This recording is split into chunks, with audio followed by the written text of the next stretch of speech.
നമസ്കാരം. 9 മലയാളം ന്യൂസിലേക്ക് സ്വാഗതം. ഇന്നത്തെ പ്രധാന വാർത്തകൾ. ശബരിമലയിൽ എത്തുന്ന കുട്ടികളുടെ സുരക്ഷയ്ക്കായി മുൻകൂർ രജിസ്റ്റർ ചെയ്യാം. ബി സുരക്ഷ റിസ്റ്റ് ബാൻഡുകൾ പുറത്തിറക്കി. ജില്ലാ പോലീസ് മേധാവി ആനന്ദ് ആർ പദ്ധതി ഉദ്ഘാടനം ചെയ്തു. ശബരിമല തീർത്ഥാടനം സുരക്ഷിതമായി ഉറപ്പാക്കാനായി കേരള പോലീസ് ടെലികോം ഓപ്പറേറ്ററായ വിയുമായി ചേർന്ന് ബി സുരക്ഷ റിസ്റ്റ് ബാൻഡുകൾ പുറത്തിറക്കിയത്. കഴിഞ്ഞ വർഷം ബി സുരക്ഷ പദ്ധതിക്ക് ലഭിച്ച മികച്ച പ്രതികരണത്തെ തുടർന്നാണ് ഈ വർഷവും കുട്ടികളുടെ സുരക്ഷയ്ക്കായി QR കോഡോടുകൂടിയ റിസ്റ്റ് ബാൻഡുകൾ നൽകുന്നതിന് വീണ്ടും കേരള പോലീസുമായി സഹകരിച്ചത്. കുട്ടിയുടെ കയ്യിലെ റിസ്റ്റ് ബാൻഡ് രക്ഷിതാവിന്റെ മൊബൈൽ നമ്പറുമായി ബന്ധിപ്പിച്ചിരിക്കുന്നതിനാൽ കൂട്ടം തെറ്റിപ്പോകുന്ന കുട്ടികളെ അനായാസം രക്ഷിതാവിന്റെ പക്കലേൽപ്പിക്കാൻ ഇതിലൂടെ പോലീസിന് സാധിക്കും. ശബരിമലയിൽ എത്തുന്നതിന് മുൻപ് തന്നെ ബി സുരക്ഷ റിസ്റ്റ് ബാൻഡിനായി രജിസ്റ്റർ ചെയ്ത് പമ്പയിലെ ഏതെങ്കിലും ബി സുരക്ഷ കിയോസ്കിൽ നിന്നും ബാൻഡ് കൈപ്പറ്റാനും കഴിയും. ശബരിമല പിൽഗ്രിംസിന് വേണ്ടി പ്രത്യേകമായിട്ട് ഈ കുട്ടികൾക്ക് സുരക്ഷയ്ക്ക് വേണ്ടി അവർക്ക് വേണ്ടി ഒരു റിസ്റ്റ് ബാൻഡ് സംവിധാനം കേരള പോലീസും ആൻഡ് വോഡഫോണും ചേർന്ന് വി സുരക്ഷ എന്നൊരു പദ്ധതി ഉണ്ടാക്കിയിട്ടുണ്ട്.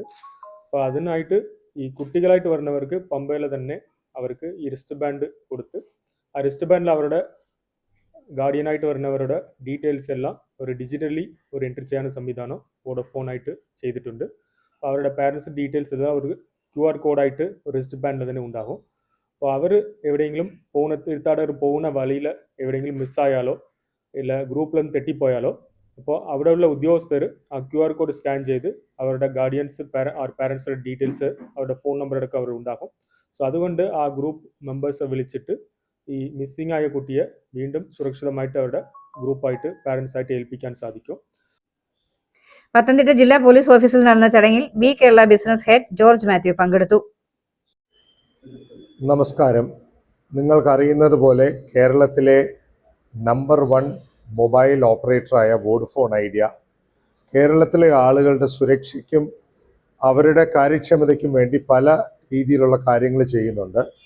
ഇപ്പോൾ നമ്മുടെ മണ്ഡലമാസത്തിൻ്റെ ശബരിമലയുമായി ബന്ധപ്പെട്ട അവസരത്തിൽ നമ്മുടെ സംസ്ഥാന പോലീസിന് ഒരു ഉപകാരപ്പെടുന്ന രീതിയിലുള്ളൊരു സൊല്യൂഷനുമായിട്ടാണ് വി സുരക്ഷ എന്ന പേരിൽ നമ്മൾ വന്നിരിക്കുന്നത്. അതായത് അവിടെ വരുന്നതിൽ 10 മുതൽ 15% വരെ വരുന്ന വിശ്വാസികൾ കുട്ടികളാണ്.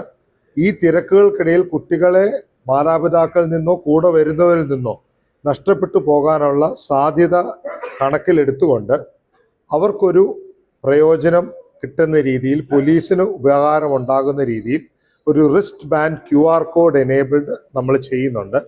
ഇത് ധരിക്കുന്ന കുട്ടികൾ എവിടെയെങ്കിലും വെച്ച് നഷ്ടപ്പെട്ടു കഴിഞ്ഞാൽ ഇമ്മീഡിയറ്റ്ലി പോലീസ് ഓഫീസേഴ്സിന് അവരുടെ QR കോഡ് സ്കാൻ ചെയ്താൽ മാതാപിതാക്കളെ കുറിച്ചുള്ള വിവരം ലഭിക്കും.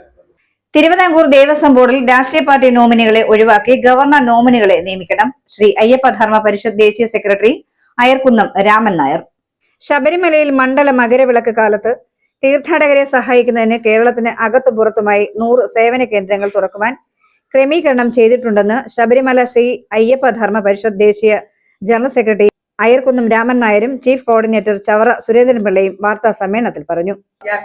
ആയിരക്കണക്കിന് ലക്ഷക്കണക്കിന് അയ്യപ്പന്മാർക്ക് പോയി. ഇത് നാമമാത്രമായി ദേവസ്വം ബോർഡ് ലക്ഷക്കണക്കിന് അയ്യപ്പന്മാര് വരുന്നിടത്ത് അന്നദാനം എവിടെ പരിഹരിക്കപ്പെടും? ഈ വരുന്നവർക്ക് മുഴുവൻ അന്നദാനം കൊടുക്കാൻ ദേവസ്വം ബോർഡിന് സാധ്യമല്ല. ഭൂതനാഥ ട്രസ്റ്റും അയ്യപ്പ സേവാ സംഘവും അയ്യപ്പ ധർമ്മ പരിഷത്തും എരുമേലിലും പമ്പയിലും നിലയ്ക്കലും സന്നിധാനത്തുമൊക്കെ അന്നദാനം നടത്തി. ഇന്നത് ബാൻ ചെയ്തിരിക്കുകയാണ്. എന്തിനു വേണ്ടിയാണ്? അന്നദാനം നടത്താൻ വരുന്ന ആളുകൾക്ക് അന്നദാനം അതിൽ ക്രമക്കേടുണ്ടെങ്കിൽ പരിശോധിച്ചോണം. അതിനില്ലേ? ഇന്ന് പരിശോധന ഇല്ലല്ലോ. ഇന്ന് ദേവസ്വം വിജിലൻസും സർക്കാർ വിജിലൻസും അവിടെ കച്ചവടക്കാർ നടത്തുന്ന കൊള്ള പരിശോധിക്കുന്നില്ല. അന്യായ വിലയ്ക്കാണ് സാധനങ്ങൾ വിൽക്കുന്നത്. ഈ അന്നദാനം നിരുത്സാഹപ്പെടുത്തുന്നതിന്റെ കാര്യം എന്താ? കാരണം കച്ചവടക്കാർക്ക് കൊള്ള ലാഭം എടുക്കണമെങ്കിൽ അവിടെ അന്നദാനം നടത്താൻ സാധ്യമല്ല. സർവ സംഘടനകൾക്കും അന്നദാനം വ്യവസ്ഥാപിതമായി നടത്താനുള്ള സൗകര്യം ഉണ്ടാക്കി കൊടുക്കണം. സവാക് ഓഫ് ഇന്ത്യ ഫിലിംസിന്റെ ജനകീയ സിനിമ ഹെൽപ്പ് ലൈൻ 21-ന് തിയേറ്ററിൽ എത്തും. ചിത്രത്തിന്റെ സംവിധായകൻ ആശ്രമം ചെല്ലപ്പൻ. സവാക് ഓഫ് ഇന്ത്യ ഫിലിംസിന്റെ ബാനറിൽ നിർമ്മിച്ച ജനകീയ സിനിമ ഹെൽപ്പ് ലൈൻ 21-ന് തിയേറ്ററുകളിൽ പ്രദർശനത്തിന് എത്തുമെന്ന് ഭാരവാഹികൾ വാർത്താ സമ്മേളനത്തിൽ അറിയിച്ചു. സ്റ്റേജിൽ ഒതുങ്ങി നിൽക്കുന്ന നാടക സ്റ്റേജ് കലാകാരന്മാരെ വെള്ളിത്തിരയിൽ കൊണ്ടുവരിക എന്ന ഉദ്ദേശത്തോടെ കലാകാരന്മാരുടെ സംഘടനയായ സവാക്ക് ഓഫ് ഇന്ത്യ വിഭാവന ചെയ്ത സിനിമയാണിത്. ആശ്രാമം ചെല്ലപ്പൻ കഥയും സംഭാഷണവും എഴുതി സംവിധാനം ചെയ്ത പെൺകരുത്തിന്റെ കഥ പറയുന്നതാണ് സിനിമ. മൊബൈൽ പ്രണയമാണ് കഥ. 70 ലക്ഷത്തോളം രൂപ ചെലവിലാണ് ചിത്രം നിർമ്മിച്ചത്. വാർത്താ സമ്മേളനത്തിൽ ആശ്രാമം ചെല്ലപ്പൻ, തോട്ടപ്പള്ളി സുഭാഷ് ബാബു, സലാം അമ്പലപ്പുഴ, ജോസി ഫോക്ലോർ, ആരോമൽ, രാജീവ് ഗോപാൽ എന്നിവർ പങ്കെടുത്തു. ഗാനങ്ങൾ എഴുതിയിരിക്കുന്നത് തോട്ടപ്പള്ളി സുഭാഷ് ബാബു, സംഗീതം Joji Johns, editing Jayendran, effect Shekhar. ഇതോടെ വാർത്തകൾ അവസാനിച്ചു. നന്ദി, നമസ്കാരം.